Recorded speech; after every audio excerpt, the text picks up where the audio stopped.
My name is Phil Rios. I represent the Veterans Affiliated Council.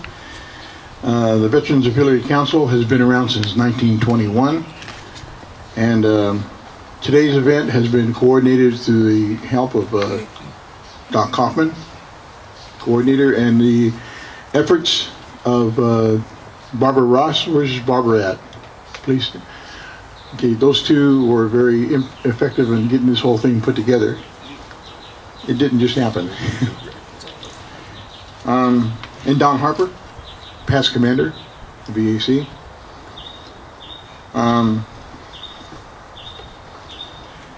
The invocation, we will share invocation with our V.A.C. chaplain, Rick Simmons. Please, Rick.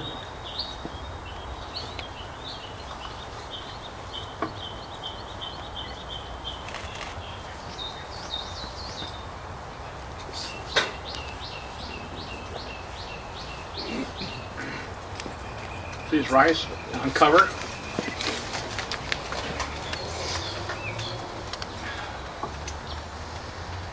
O Lord of hosts, as we gather to honor and pay respect to our comrades who have departed this life, it is fitting that we remember first our great nation.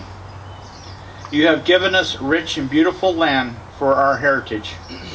We humbly pray that we may always prove ourselves a people constantly aware of your favor, and therefore anxious to demonstrate our gratitude in seeking to know and to do your will. May our land be blessed with honest and productive industry,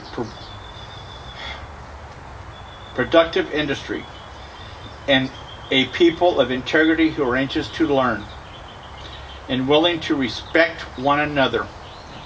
May our farms continue to know bountiful harvest. May we deliver from our evils of anarchy or violence, and gratitudes and selflessness in our dealings. Now take a moment to remember those who still are missing in action and held POWs. Thank you. You may be seated.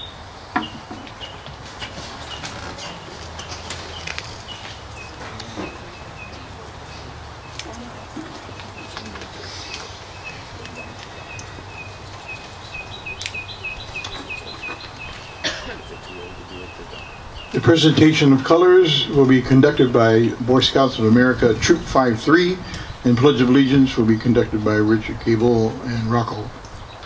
Troop 5-3, please step forward and conduct colors.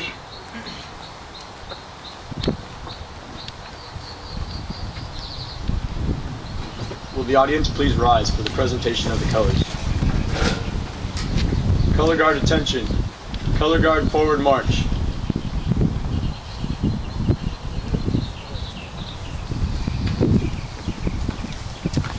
Color guard left flank march.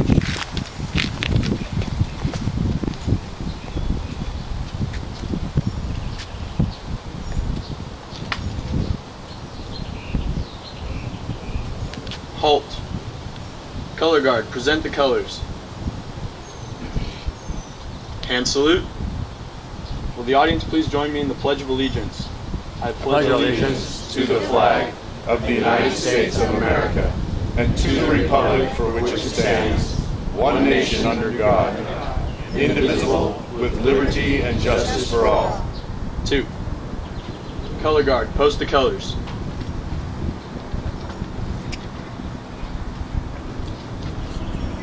Color guard reform. Color guard dismissed. The audience may be seated.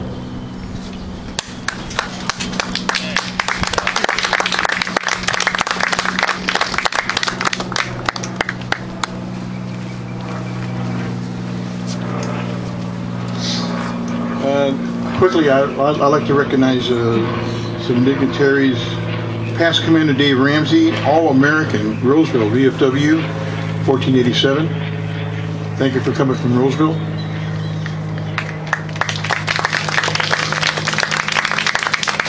And Hank Torres, Post 67, thank you. And Iraq combat veteran, Tony Filippo. You look.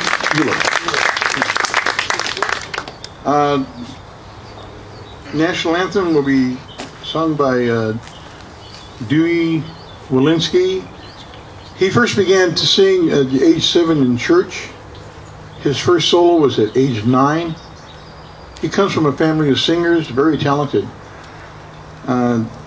He has songs played on the radio overseas. The past couple of years, I sang the national anthem because Doc would ask me to.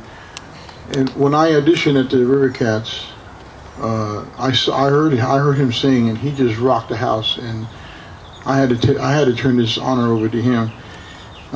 His goal is he's working on his first solo album, working in the studio.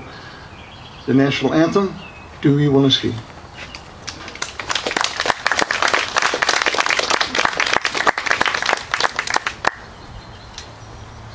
Thank you, Phil, for that introduction.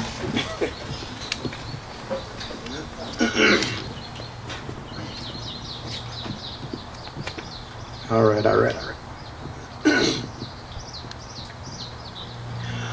Oh, say, can you see by the dawn's early light what so proudly we hailed at the twilight's last gleaming, whose broad stripes and bright stars through the perilous fight o'er the ramparts we watched were so gallantly streaming, and the rockets' red glare, the bombs bursting in air, gave proof through the night that our flag was still there. Oh, say, does that star-spangled banner yet wave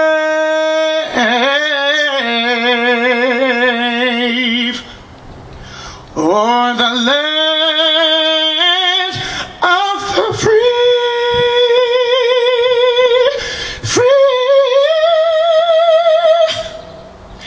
and the home of the brave?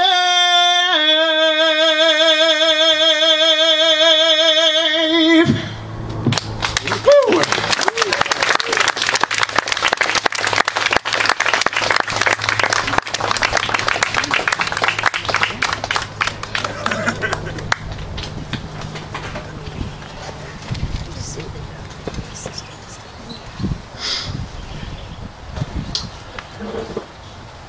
I still hate you, and I like your song. I can't hit that quality, but I'll try, Dewey. Thank you.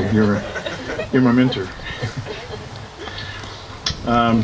For Human and Bugle Sounds, past Commander Don Harper, V.A.C. Legislative Chair Don Harper.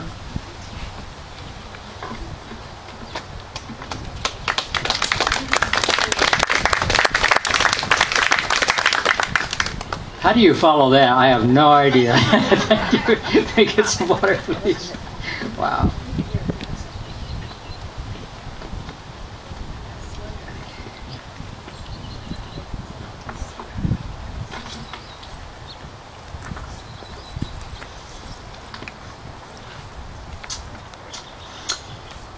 Again, thank you for coming. I'm going to read a poem, For Whom the Bugle Sounds, by Kevin Huxley Jr. Before I do that, the purpose of this poem was dedicated to all those who served in war, and no one dies until their memory dies. I think that's what this poem illustrates, and that's why we're all here today. For whom the bugle sounds. I know this place, the peaceful scene, the stones of flags, the grass so green. A warm May sun, a bright blue sky, beneath this ground our heroes lie. We come to this place every year to visit them and shed a tear. For some were young and some were old, each with a story that should be told. Mothers and fathers and daughters and sons, they all remember what the heroes have done. Old friends come here to reminisce, to talk to buddies they dearly miss. In battles there, you stayed the course. Proud soldiers are a fighting force. For all gave some, but you gave all. This place in silent thought, in dreams that battles are still being fought. I come today with my bugle hand, with tears and sorrow I take my stand. I press my bugle to my trembling lips to honor those on land, air, and ships. So sleep, my friend, and be at rest. Those gathered above you send you their best. Moist tears now shed that are scared on this ground, I know for whom the bugle sounds. Thank you.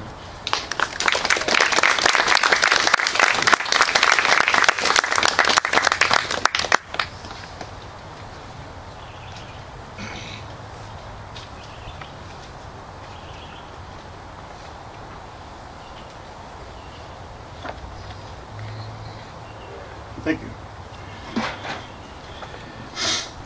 Just as a safety fact, I was passing out water to the people who may need water. Don't forget to drink your water. There's containers in the red plastic iced element right there by the table. Beg your pardon? Entreats. Keynote speaker, Chairman of Banking and Finance, past Assemblyman Roger Dickinson. Roger, I've grown to know personally over the years. He has always been consistent. He's always been there for veterans. He is grounded. I respect him as a person, as an elected official, and as a supporter of veterans. He has shown up at various activities without an entourage, on a rainy day, by himself. Sometimes an entourage, but a lot of times by himself. And he is sincere. It shows. And I'm sincere when I tell him I respect him a lot. And he represented the 7th District, Sacramento. Roger Dickinson, a friend of the veterans, and I hope I could say I'm a friend of yours. Roger?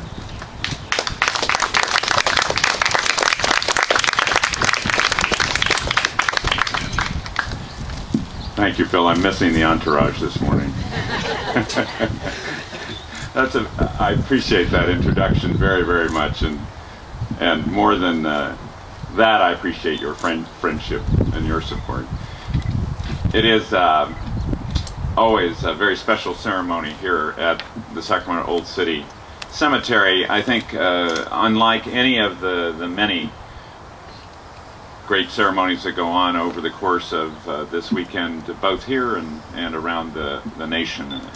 Let me first express my personal and our collective gratitude to all of those of you who served in our armed forces for being willing to take that challenge and accept that risk on behalf of not just your fellow Americans, but on behalf of the principles and passionate beliefs that we hold that make us different in human history.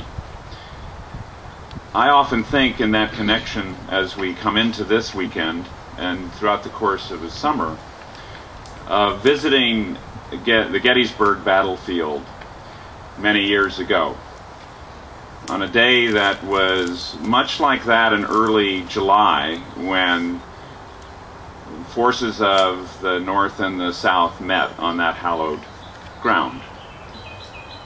Today is actually much nicer than it was at Gettysburg, because while it's sunny and warming up, we don't have the heat or the humidity that faced the soldiers who took up positions in that southern Pennsylvania town and surrounding it.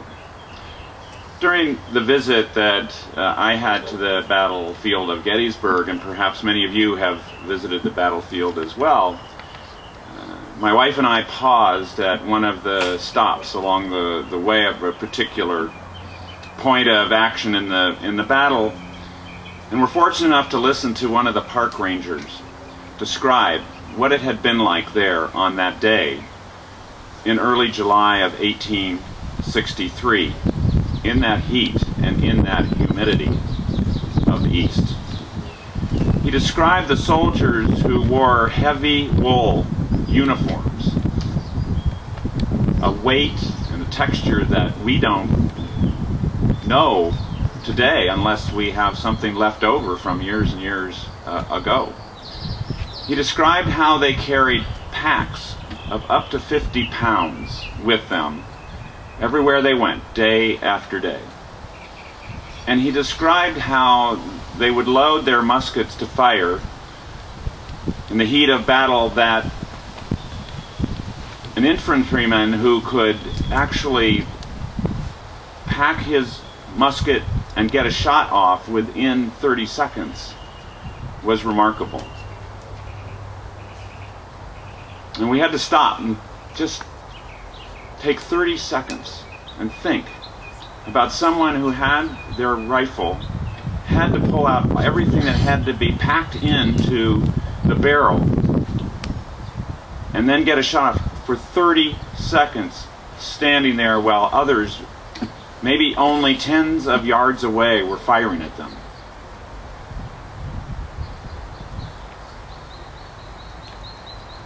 When you stop and imagine what it must have been like in that heat, in that humidity, with those heavy wool uniforms, carrying a 50-pound pack and standing there literally as a stationary target, you begin to wonder why anyone would do that. Why anyone would be willing to take up arms and make themselves so vulnerable. And as you think about down through the generations, those thinking about from the Revolutionary War through the Civil War, of course, the war in which more Americans were casualties than in any other conflict we've ever been in the midst of. And you think about the other conflicts to World War II, and you think of those who are African American or Japanese American who fought in World War II, World War I for African Americans and other conflicts. You think about people who took up arms, who put themselves in harm's way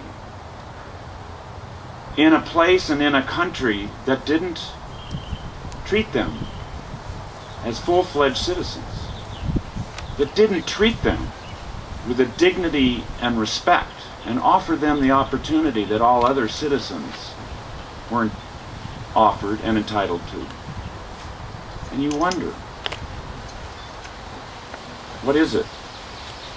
What is it that propels people to be willing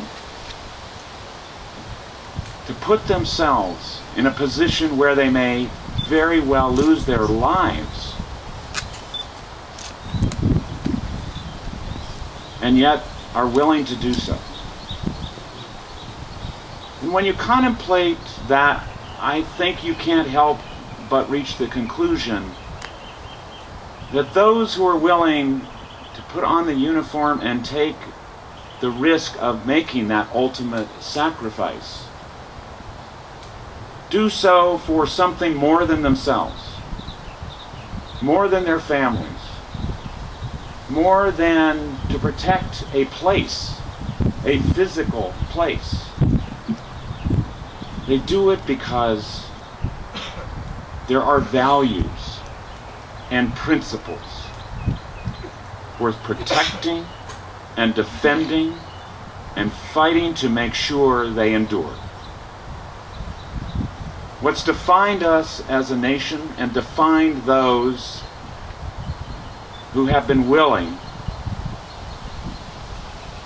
to stand a watch, to walk a line, to take 30 seconds to pack a musket. What defines those who have been willing through our history to take those kinds of risks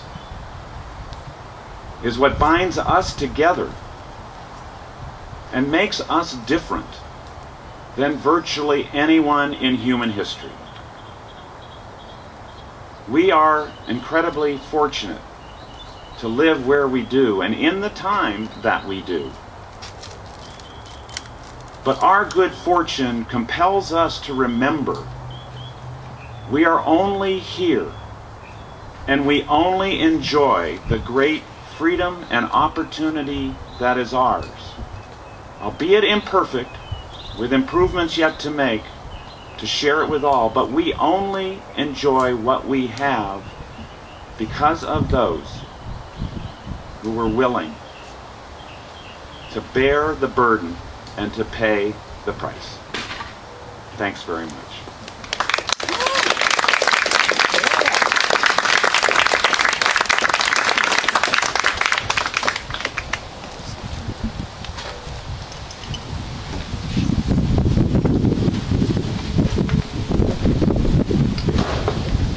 I'd like to call up one of the cornerstones and the foundation of the V.A.C., hard worker Barbara Ross, the V.A.C. Secretary, Flanders Fields.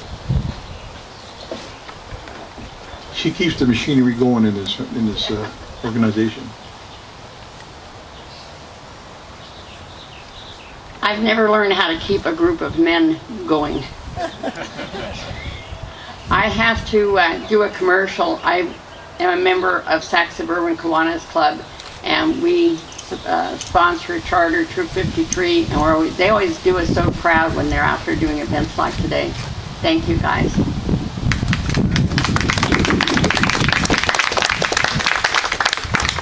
Flanders Fields is actually a series of cemeteries and battlegrounds throughout France and Belgium during World War I.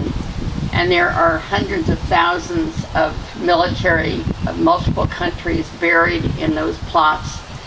And this gentleman, Dr. McKean, wrote this poem after a friend of his had been killed in action in the early stages of the war.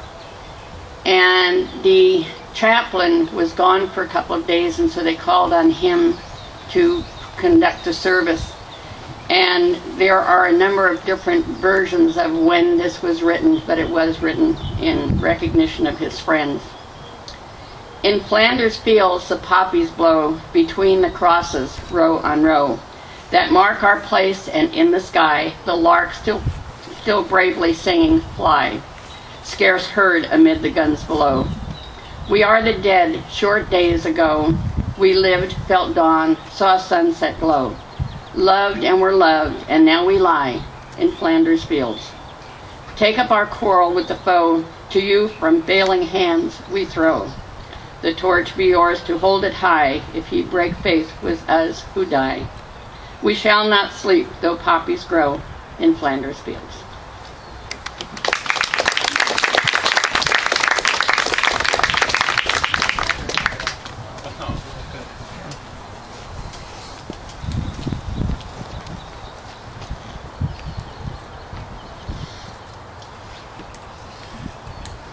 Today's in education. I'd like to thank AmeriCorps. Who's from AmeriCorps out here? Thank you. You citizens are part of the John F. Kennedy, what's that program John F. Kennedy used to have? Peace Corps. You're part of that similar foundation, AmeriCorps? Just say yes. Okay, thank you. Yeah. And in the 60s, I was a hippie, so as a blur, I don't recall everything. I think I had a good time. Rocco, please step forward. Troop 5-3, Eagle Scout. Rocco Cable, he's going to share taps with us.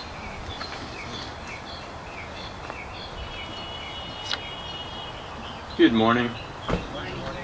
Today I'll be reading the final honors, the history of our flag, and the playing of taps. An understanding of the history of rendering final honors when veterans are called to their final muster, the playing of taps, and the folding of the American flag can enrich our appreciation for this solemn ceremony. As with the military itself, our armed forces' final farewell to comrades is steeped in tradition and ceremony. At a military funeral, the United States flag is draped over the casket to honor the memory of the deceased veterans' service to their country. This custom began in the Napoleonic Wars of the late 18th and 19th century, when a flag was used to cover the dead as they were taken from the battlefield. The flag is then carefully removed and solemnly folded by members of the honor guard. When completely folded, the flag forms a triangle, which is representative of the tri-cornered hats worn by colonial soldiers during the Revolutionary War. During the 19th century, graveside honors also included the firing of 3 musket volleys. The 3 volleys came from the battlefield custom when 2 warring sides would cease hostilities to clear their dead from the battlefield. The 3 volleys meant the dead had been properly cared for and the opposing armies were ready to resume the battle. Today, 7 honor guard fire 3 rifle volleys over the veteran's grave. The guard often slip 3 shell casings into the folded flag before presenting the flag to the family. Each casing represents 1 volley. Immediately following the rifle firing, there is the playing of taps, a mournful yet eloquent bugle call. There is something singularly beautiful and appropriate in the music of this wonderful call. Its strains are melancholy yet full of rest and peace. Its echoes linger in the heart long after its tones have ceased to vibrate in the air. There are several legends concerning the origin of taps. One version is that it began as a revision of the call to extinguish lights at the end of the day, which we know today as lights out. It was composed during the Civil War by the Union's Army Brigadier General Daniel Butterfield in 1862. Butterfield wrote that the call to replace the earlier tattoo, lights out, which he thought too formal. The call became known as taps because lights out was often tapped out on a drum in the absence of a bugler. The call was officially adopted by the U.S. Army in 1874. The first use of taps at a military funeral is said to have occurred during a Civil War campaign when a Captain Tidball ordered it played for the burial of a cannoneer killed in action. Since the enemy was close by, he preferred the bugle call and did not want the traditional rifle firing to renew fighting. While not necessarily addressing the origin of taps, this presents the first recorded instance of taps being sounded as a part of a military funeral. Another moving legend is about a Union Army captain who was with his men in Virginia, and the Confederate Army was across a narrow strip of land separating them. During the night, the captain heard the moans of a severely wounded soldier. Not knowing if he was Union or Confederate, he risked his own life to bring the wounded man back for medical attention. Crawling on his belly, he reached the man. In the darkness of night, he saw that the man was a Confederate soldier who was now dead. he dragged the body back to his line. Later, under lantern light, the captain was shocked to see that the dead man was his own son, who had been studying music in the South when the war broke out, and without telling his father, enlisted in the Confederate Army. The following morning, heartbroken, the captain asked permission to give his son a military burial despite his enemy status.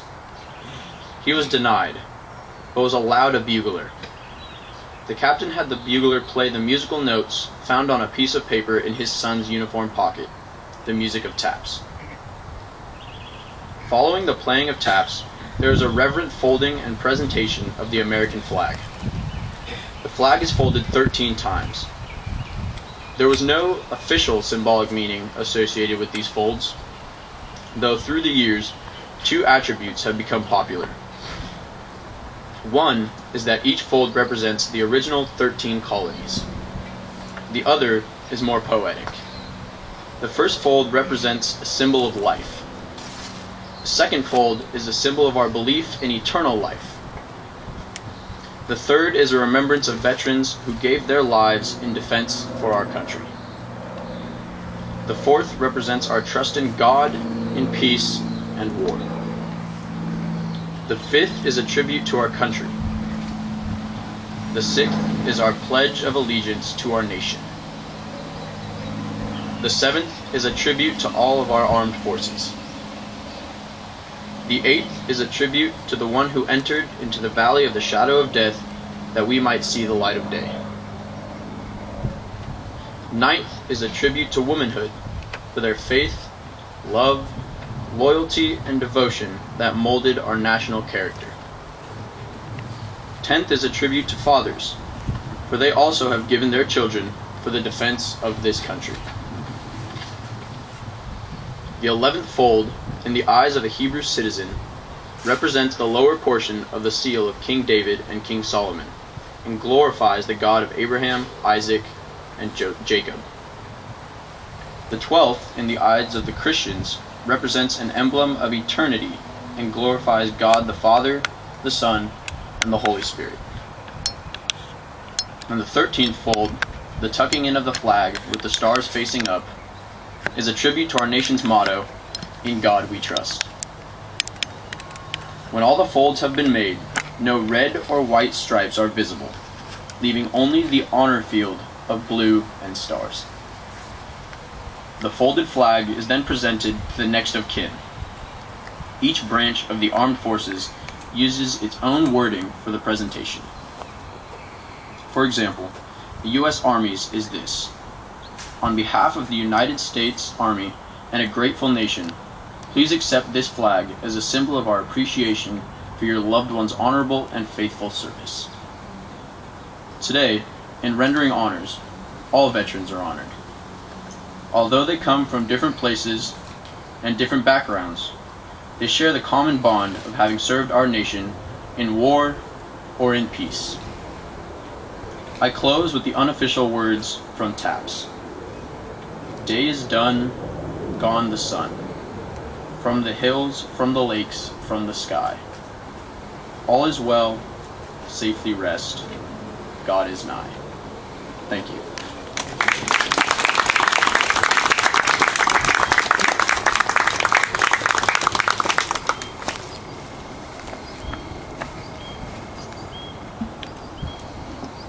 Thank you, Rocco. You have my vote when you go for public office.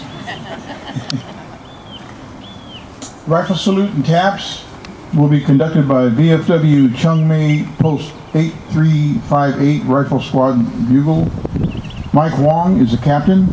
Baldwin Wong is the bugler. VFW Post Chungmei, please commence.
please be seated for a minute. I just have two brief announcements. Chung May Post, thank you very much. Mike Wong, thank you very much.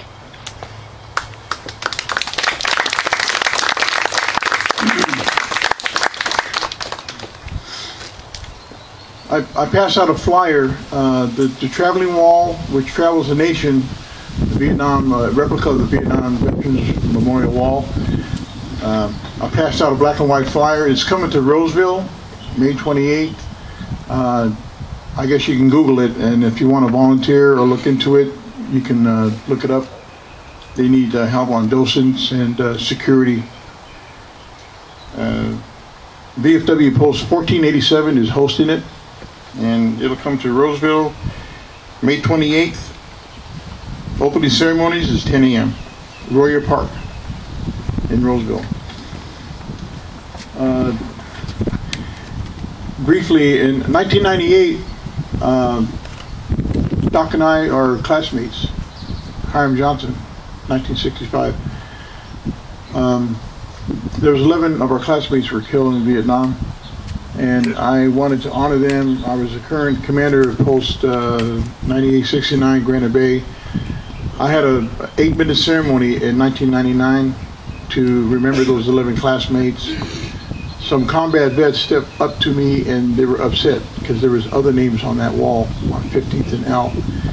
The next year, I recruited Don Harper, Easy Smith, Stanley Bollinger, other veterans. We put together what we could, and we had a program to read all 5,700 names beginning in the year 2000.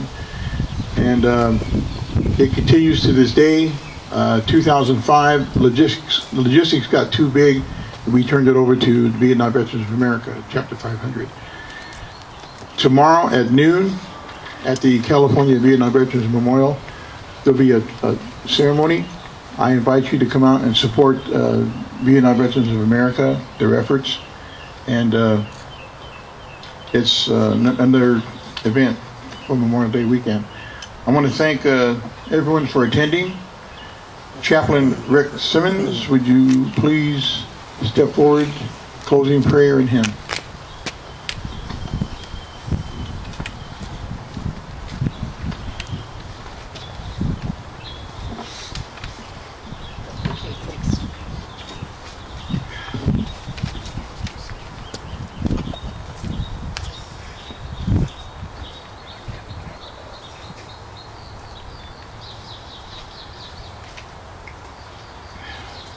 Let us go forth into the world in peace and dedicate to your service, O Lord. Let us hold fast that which is good. Render unto no man evil for evil. Strengthen the faint-hearted. Support the weak. Help the needy and the afflicted. Honor all men.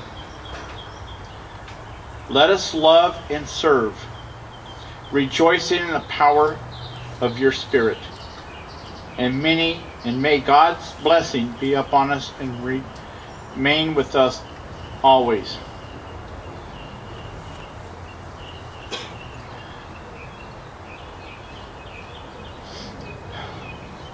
Thank you. Just one quick note. I don't know how many of you have seen it. A lot of people have been told to thank a veteran today. One story that I want to share with you guys real quick, and it kind of hit me at home. A young man was sitting at a restaurant, and this older veteran was there. He was homeless, didn't have any money to buy something to eat. And the young man came over, asked him who he was, and he told him. The young man went to his mother and said, "Mommy, can we buy him something to eat?" This kid was only 10 years old.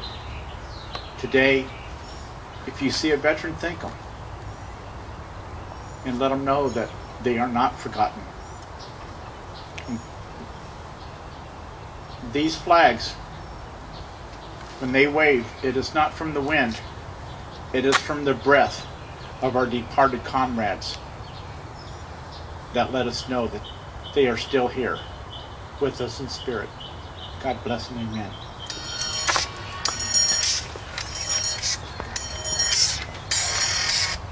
Hello? I'd like to call Dewey Walensky up to do America the Beautiful. This is written by Catherine Lee Bates. Flag is trying to knock me out. All right. If you know it, feel free to sing along. I'm going to do a couple verses because it's about 12 verses long. And I know we're all getting hungry. Oh, beautiful for spacious skies, for amber waves of grain, for purple mountains' majesty above the fruiting plain.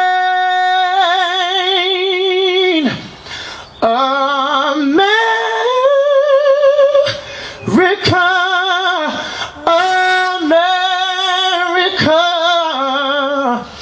God shed His grace on thee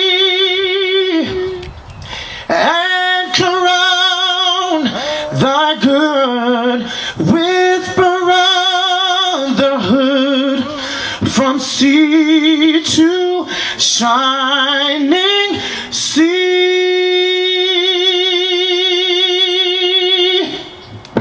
Thank you.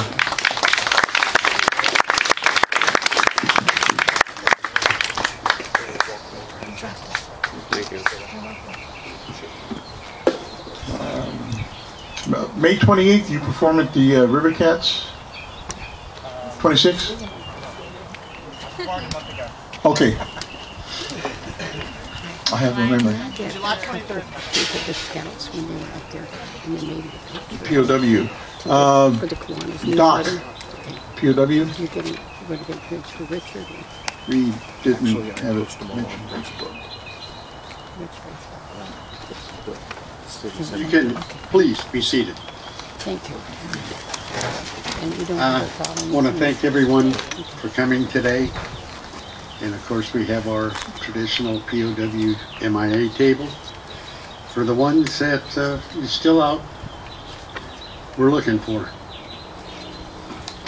I also wanted to thank the Sacramento City and the volunteer veterans and volunteers that have come out to the cemetery to beautify the cemetery. They're joining us this morning, as well as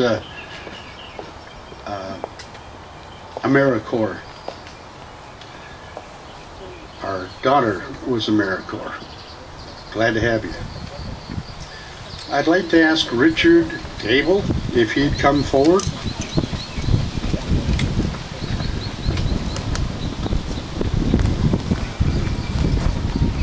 His honor squad, or color guard, has been doing our colors for years.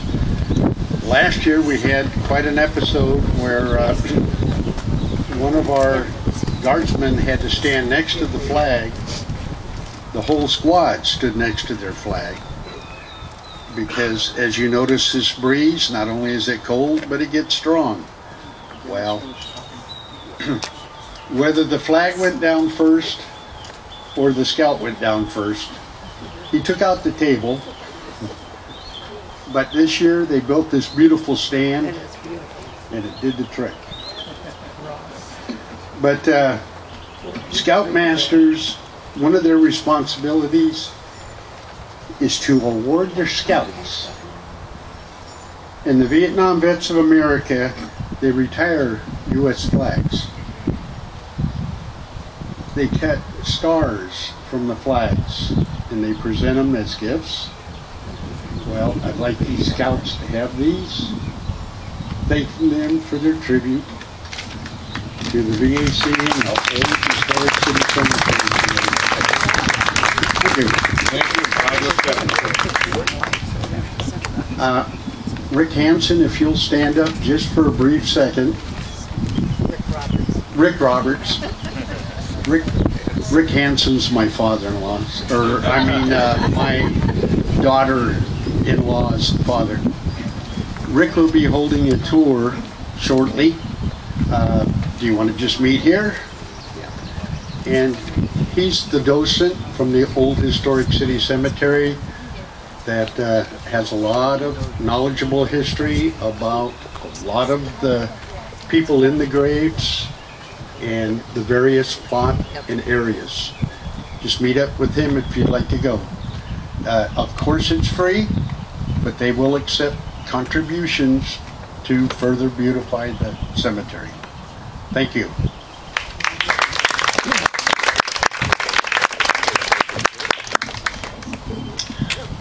I'd just like to add something to what Rick said, Rick Simmons. When we thank a veteran and say thank you for your service, if the veteran is a Vietnam veteran, please remember to add, welcome home.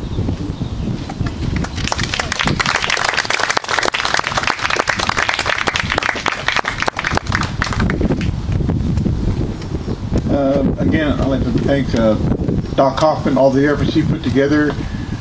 Barbara Ross putting together the program, and she's a cornerstone and foundation of this V.A.C. She's seen commanders come and go and come and go and come and go, but she's been there consistently. The foundation. I appreciate her knowledge and her experience. Retiring of the colors, Boy Scouts of America, Troop 5-3. Please retire the colors.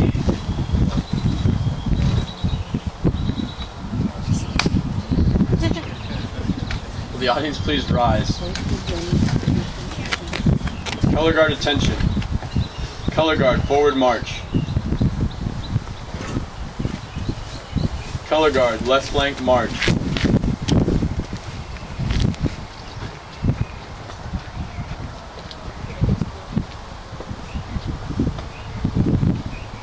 Halt. Color guard, retrieve the colors. And salute. Color guard, forward march.